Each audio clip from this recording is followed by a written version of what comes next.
How are you बच्चों? कैसा feel कर रहे हैं आप लोग घर में? अच्छा तो नहीं फील कर रहे होंगे।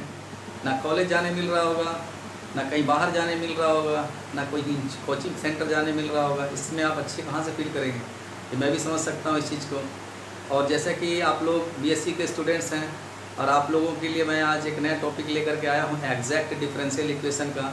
उसको बताने से पहले मैं आप लोगों का हालचाल जानने के लिए बेताब हूँ, क्योंकि मुझे नहीं लगता है कि सब लोग खुशहाल होंगे। अभी घरों में कैद हैं, जैसे लग रहा होगा कि आप लोग को जेल में कैद करके रखा गया है। हम अपने ही शहर में बेगाने से हो गए हैं। और जो कॉलेज के बच्चे हैं, जो ज़्यादातर कॉलेज पढ़ने के नाम पर जाते हैं, कि क्या करते हैं वो तो वही जाने, लेकिन कॉलेज जाना भी एक बड़ा ही इंटरेस्टिंग और बड़ा ही मनोरंजन का केंद्र है। पढ़ाई तो होती ही है, साथ साथ बहुत सारी एक्टिविटीज़ भी वहाँ होती है और इसका आप लोग खूब फ़ायदा भी उठाते हैं। और आप लोगों से जो शिक्षक गण लोग हैं उन लोगों को भी जो है काफ़ी आप लोगों के बीच रहने से, पढ़ाने से आप लोगों को उनका भी अच्छा खासा मतलब कि समय व्यतीत होता था, दिन खुशनुमा बीतता था। अब ही समय आ गया है ऐसा कि हम लोगों को घरों में कैद रहना है और हम लोग जो है बस कुछ नहीं तो सिर्फ टीवी देखना, किताबें पढ़ना और अपने ऑनलाइन क्लासेस को जारी रखना, यही सब हमारा दिनचर्या बना हुआ है। लेकिन फिर भी हम लोग इंसान हैं और हमें अपने अंदर में एनर्जी को कभी मरने नहीं देना चाहिए। लॉकडाउन टूटेगा ही और इस कोरोना से भी हमें मुक्ति मिलेगी, ऐसा तो हमें विश्वास ज़रूर है। आप लोग अपने एनर्जी को नष्ट ना करें, आने वाले दिनों में इसका उपयोग करें। जो करेंगे इसके लिए आप लोग तैयार रहें, क्योंकि आने वाला समय आप लोगों का ही है। आप लोग अभी से डर जाएंगे तो आगे कैसे आप लोग कुछ कर पाएंगे। इसलिए मेरा सलाह है कि नर्वस होने की आवश्यकता नहीं है, सब कुछ पहले की तरह आप लोगों को फिर से मिलने वाला है। इसलिए आप लोग तैयार रहें, अपने एनर्जी को बनाए बरकरार रखें। बस मेरा यही आप लोगों को सजेशन है। और जैसे मौज मस्ती आप लोग पहले करते थे वैसे ही करते रहेंगे, मुझे पूरी उम्मीद है। आइए आज हम लोग टॉपिक की बात करते हैं। टॉपिक हमारा है एग्जैक्ट डिफरेंशियल इक्वेशन। तो ये जो है हमारे बीएससी के स्टूडेंट्स के लिए, यानी बीएससी के बच्चों के लिए है जो बीएससी की पढ़ाई कर रहे हैं कि एग्जैक्ट डिफरेंशियल इक्वेशन होता क्या है। तो जैसे कि आप लोगों ने क्लास 12 में पढ़ा है डिफरेंशियल इक्वेशन के बारे में, कि जैसे आप किसी भी डिफरेंशियल इक्वेशन का फॉर्मेशन कैसे करते हैं, फिर दिए हुए डिफरेंशियल इक्वेशन को कैसे सॉल्व करते थे। तो आपने 12th क्लास में 3 प्रकार के डिफरेंशियल इक्वेशंस को आप लोगों ने सॉल्व करना सीखा था। उसमें एक था हमारा जो है जिसको हम लोग कह सकते हैं सेपरेशन ऑफ वेरिएबल। उसमें आप जो है x वाले पार्ट को dx के साथ और y वाले पार्ट को dy के साथ रख करके इंटीग्रेट करके वैल्यू को लाते थे। उसके बाद आप लोगों ने पढ़ा था होमोजीनियस डिफरेंशियल इक्वेशन, जिसमें हर टर्म की डिग्री एक बराबर होती थी और उसको आप लोग सॉल्व करते थे पुट करके, जैसे y/x = v या x/y = v। और आप लोग उसको बनाते थे कैसा, एग्जैक्ट, दैट मीन्स उसको आप लोग बना लेते थे इंटीग्रेबल, तब उसको आप इंटीग्रेट करते थे।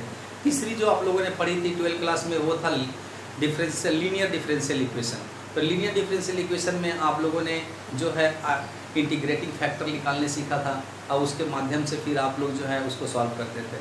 आज मैं आप लोगों को बताऊंगा exact differential equation. Exact differential equation जो है वो एक्चुअल में उस इक्वेशन को कहा जाता है जो एक फॉर्म को प्राप्त करता है, और उस फॉर्म को हम लोग देख लेते हैं पहले जांच करके कि उस फॉर्म का जो कंडीशन है उसको सेटिस्फाई करता है कि नहीं।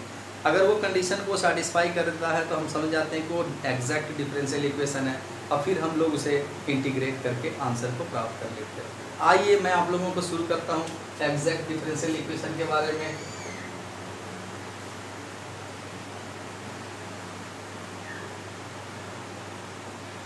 तो एग्जैक्ट डिफरेंशियल इक्वेशन जो है एक उसका फॉर्म जो होता है वो mdx + ndy = 0 का फॉर्म होगा। आप इस फॉर्म में इक्वेशन को देखेंगे डिफरेंशियल इक्वेशन का, और उसमें आप लोग करना क्या है कि जो m है वो जो आपका x और y का ही एक फंक्शन होगा, और यहाँ पर n जो है वो भी x और y के टर्म में ही एक फंक्शन होगा। उसे हम लोगों को पहले नोट कर लेना है कि m क्या दिया हुआ फंक्शन में, n का क्या फंक्शन है, और उसे हमें पार्शियल डिफरेंशिएट करना है। पार्शियल डिफरेंशिएशन में जैसे होता है कि अगर हम x के रिस्पेक्ट में करेंगे तो y को कांस्टेंट कंसीडर करेंगे, अगर y के रिस्पेक्ट में करेंगे तो x को कांस्टेंट के रूप में कंसीडर करेंगे। तो जैसे देखिए मेरे पास अगर जो m फंक्शन आएगा उसका हम लोग कर्ल m/कर्ल y निकालते हैं, और n के लिए कर्ल n/कर्ल x निकाला जाता है।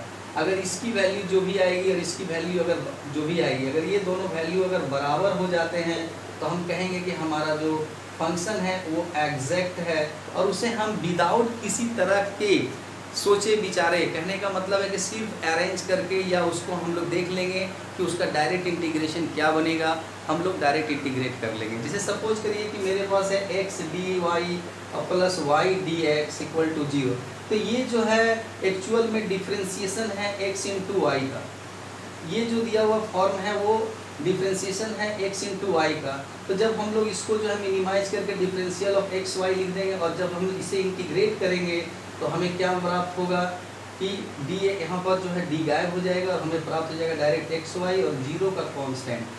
अब इस तरह से हम लोग जो है समझ गए कि एग्जैक्ट में जो होता है वो हमारा कोई ना कोई एग्जैक्ट फॉर्म को पकड़े हुए रहता है फंक्शन, और उसे हम डायरेक्ट इंटीग्रेट करके वैल्यू को निकाल सकते हैं। अब जैसे कि अगर मेरे पास आ जाता है 1/x dx plus 1/y dy, अगर ये एग्जैक्ट है तो हमें पता है कि 1/x dx जो है वो log x का डिफ्रेंशिएशन हमारा 1/x होता है। उसी तरह से 1/y है तो यहाँ पर हमारा डिफ्रेंशिएशन ऑफ log y, ये चीज़ हमें प्राप्त होगा 1/y dy।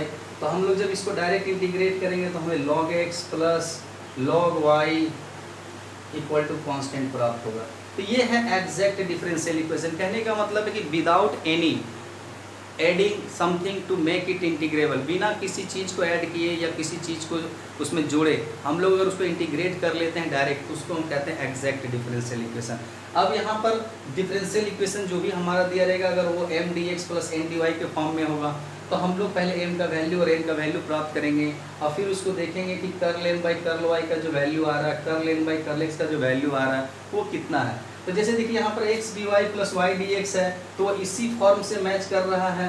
तो यहाँ पर हमारे पास m का वैल्यू है y और n का वैल्यू है x। अगर हम लोग बात करें यहाँ पर curl m by curl y तो ये हमें 0 प्राप्त होगा, curl m by curl y 1 प्राप्त होगा, और curl n by curl x हमें 1 प्राप्त होगा, क्योंकि यहाँ पर y हमारा m का वैल्यू है जो कि y वेरिएबल है। तो जब हम लोग y के रिस्पेक्ट में करेंगे तो इसका 1 आएगा, और इसको जब हम लोग x के रिस्पेक्ट में करेंगे तो 1 आएगा। तो हम क्या देख रहे हैं कि curl m by curl y जो है वो curl n by curl x के बराबर है। यानी कि हमारा ये जो फंक्शन है, ये जो इक्वेशन डिफरेंशियल इक्वेशन जो है वो हमारा एग्जैक्ट के फॉर्म में है। तो हम लोग इसे बिना किसी अदर एडिशंस के, ना कि तो किसी तरह का हम लोग कोई फैक्टर वगैरह इसमें एग्जामिन करेंगे, सीधा इसको इंटीग्रेट कर देंगे, हमारा आंसर आ जाएगा। यही एग्जैक्ट डिफरेंशियल इक्वेशन का मीनिंग होता है। अब मैं आप लोग को 1-2 एग्जांपल और लेकर के समझा देता हूं ताकि आप लोग समझ जाएं अच्छी तरह से इसको बनाने के लिए। इस पर एक थ्योरम भी है जिसकी प्रूविंग मैं आप लोगों को अगले वीडियो में बता दूंगा। अभी मैं आप लोगों को एग्जैक्ट डिफरेंशियल इक्वेशन के कुछ सम्स को सॉल्व करके बताता हूं ताकि आप समझने में आप लोगों को सुविधा हो। जैसा कि मैं पहला क्वेश्चन ले रहा हूं जो काफ़ी सिंपल भी है और इंटरेस्टिंग भी लगेगा आप लोगों को समझने में। देखिए यहाँ पर जैसे मैं क्वेश्चन लिख रहा हूँ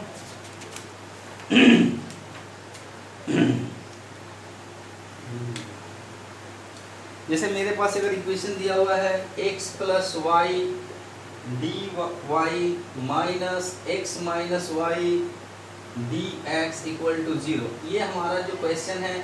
अब इस क्वेश्चन को हमें देखना है कि ये एग्जैक्ट फॉर्म में है कि नहीं है।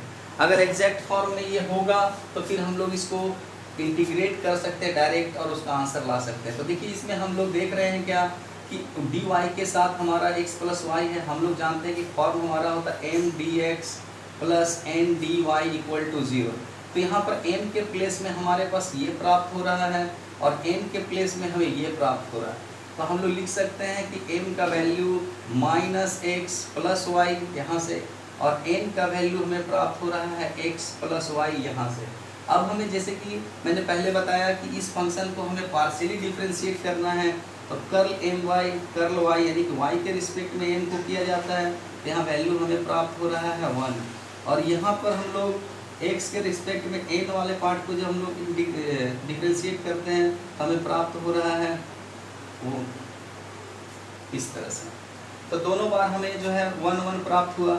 इससे हमें पता चल रहा है, देखिए यहाँ पर x का हमारा 1 हुआ और y 0, यहाँ पर x का 0 हो गया था और y का 1। जब हम लोग y के रिस्पेक्ट में डिफ्रेंशिएट करेंगे पार्शियली तो x को कांस्टेंट कंसीडर करेंगे, और जब n को हम लोग करेंगे x के रिस्पेक्ट में डिफ्रेंशिएट तो y को कांस्टेंट के रूप में कंसीडर करेंगे, ताकि हमारा वैल्यू जो है प्राप्त हो। तो अब curl m by curl y और curl n by curl x हमारा बराबर हो गया। आप इसे डेल भी पढ़ सकते हैं, del m by del y, del n by del x।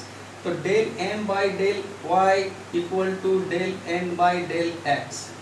तो ये जो है क्लियर है कि हमारा इक्वेशन जो है एग्जैक्ट है, इक्वेशन इज एग्जैक्ट। अब हमें इसको सॉल्व कैसे करना है, तो हमें इसमें किसी तरह की कोई एडिंग वगैरह नहीं करनी, ना एग्जामिन करना है, सीधा इसको फॉर्म में देखना है किस फॉर्म में ये जाएगा।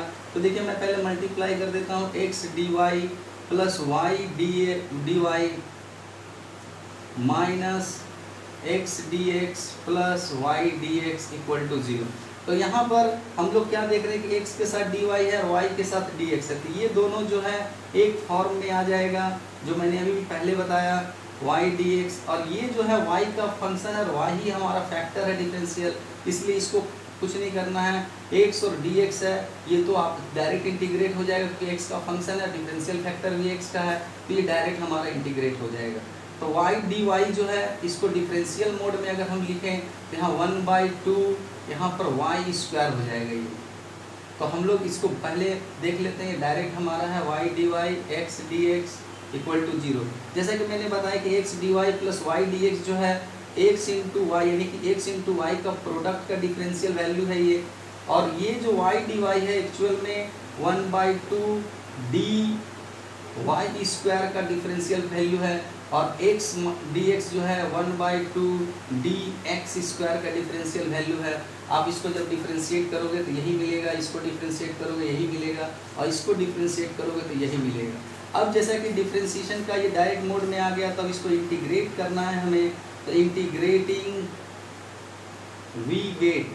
तो जैसा कि आपको मालूम है इंटीग्रेशन करने से ये d जो है अपने आप हट जाएगा, तो ये xy हो जाएगा, और यहाँ से आपका d हट करके 1/2 y स्क्वायर हो जाएगा, यहाँ से आपका d हट करके 1/2 x स्क्वायर, और यहाँ कांस्टेंट 0 है तो उसका इंटीग्रेशन कांस्टेंट होगा।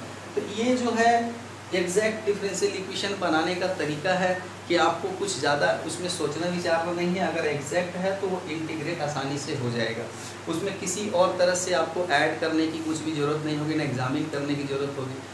आगे के जो टॉपिक्स है एग्जैक्ट में, उसमें आप लोगों को इंस्पेक्शन मेथड पढ़ना है, उसमें इंस्पेक्ट करना होगा कि कैसे उसको इंटीग्रेबल बनाया जाए। तो वो मैं आप लोगों को नए सेशन में बताऊंगा। फिलहाल मैं आप लोगों को जो फर्स्ट एक्सरसाइज है उसमें एग्जैक्ट इक्वेशन को कैसे बनाया जाता है, पहले m और n का वैल्यू निकाला जाता है, उसको पार्शियली डिफरेंशिएट करके देखना होता है कि दोनों वैल्यू सेम है कि नहीं। अगर दोनों सेम है तो एग्जैक्ट हो जाएगा। फिर आप इस इक्वेशन को अच्छी तरह से एक्सपेंड कर लें और उसको अरेंज कर लें कि कौन किसके साथ रहने से वो डिफरेंशिएबल फैक्टर बनता है, तब आसानी से उसको इंटीग्रेट करके हम ये वैल्यू ला सकते हैं। तो ये है एग्जैक्ट डिफरेंशियल इक्वेशन का जो है शुरुआती यानी कि बेसिक बातें, और आप लोगों को मैं अगले वीडियो में इसके और टॉपिक्स के बारे में बताऊंगा। आप लोग मेरे वीडियोस को देखिए, लाइक कीजिए, सब्सक्राइब कीजिए मेरे चैनल को, ताकि मुझे जो है अपने आप में फील हो और मैं आप लोगों की जो है इस तरह से वीडियो बना करके भेजने में अपने को थोड़ा अच्छा महसूस करूं। आप लोग जानते ही हैं कि बिना प्रोत्साहन के और बिना किसी के उत्साह वर्धन किए हुए किसी का अंदर उमंग नहीं जगता है। तो आप लोगों का ही जो उत्साह और मेरे अंदर भरने की जो प्रेरणा होगी वही मुझे प्रेरित करेगी कि मैं आप लोगों के लिए वीडियो बनाऊं और आप लोगों को अच्छे से अच्छे टॉपिकों के बारे में समझाऊं। तो बच्चों, मेरा आप लोगों से सादर निवेदन है कि मेरे चैनल को ज़रूर सब्सक्राइब करें और देखें। अगर अच्छा लगता हो तो कमेंट करें और मुझे बताएं। किसी भी तरह की कोई कमी नज़र आती हो उसके बारे में भी बताएं। मैं कोशिश करूँगा कि मैं उसको अच्छी तरह से सुधार सकूँ और सुधार करके मैं आप लोगों के सामने नए वीडियो ला सकूँ। धन्यवाद बच्चों। मेरा आप लोगों को बहुत बहुत धन्यवाद कहना चाहता हूँ मैं कि आप लोग घर में सुरक्षित रहें और आप लोग अच्छे से मन लगाकर पढ़ें, ताकि आप लोगों का भविष्य जो है उज्जवल बना रहे। थैंक यू बच्चों।